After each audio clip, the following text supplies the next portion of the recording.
చోట ఉండే దేవుళ్ళ పటాలన్నీ మారుస్తూ ఉంటారు. కొన్ని రోజులు కొన్ని పెడతారు, దేవుళ్ళ పటాలన్నీ మారుస్తూ ఉంటారు. కొన్ని రోజులు కొన్ని పెట్టవచ్చా గురువు గారు?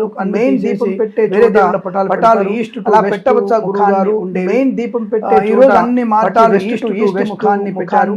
నా సందేహం ఈ రోజు అన్ని మార్చి వెస్ట్ టు ఈస్ట్ మార్చవలసిన అవసరం నా సందేహం భగవంతుడు చూడండి అక్కడ ప్రశాంతాలు మార్చవలసిన అవసరం. దేవుడి పటాలు ఎటువైపు చోట ఉంటాయి కానీ మన ముఖం శాంతంగా ఉంటాడు. తూర్పు వైపు దేవుడి పటాలు ఎటువైపు ఉన్న చాలాసార్లు మన ముఖము ఒత్తుకున్నాను, తూర్పు వైపు కానీ ఉత్తరం వైపు ఉండాలని చాలాసార్లు. దీపము కూడా ఒత్తుకున్నాను, ఉత్తరం వైపు చెప్పడం కాదు, తూర్పు వైపుగా చూస్తూ ఉండాలి. దీపము కూడా ఉత్తరం వైపు ఉండాలి, ఇటు ఒత్తి ఉండాలి. తూర్పు వైపుగా లేదా నిలువు ఒత్తి పెట్టి మీరు దీపం వెలిగి ఇటు ఒత్తి ఉండాలి, ఇటు అంతే తప్ప దేవుడు నిలువు పెట్టి మీరు కానీ దేవుడు మనకి అభిముఖంగా ఉండాలంటే మన దేవుడు ఎటువైపు చూడదు, దేవుడు పశ్చిమ ముఖం. కానీ దేవుడు మనకి అభిముఖంగా దేవుళ్ళ ప్లేస్ మార్చాల్సిన అవసరం లేదు. పశ్చిమ ముఖం ఆ విషయం అలాగే ఉండాలి.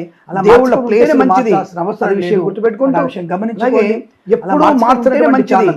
ఏకైక ఛానల్ పెట్టుకుంటూ మనం చూస్తూ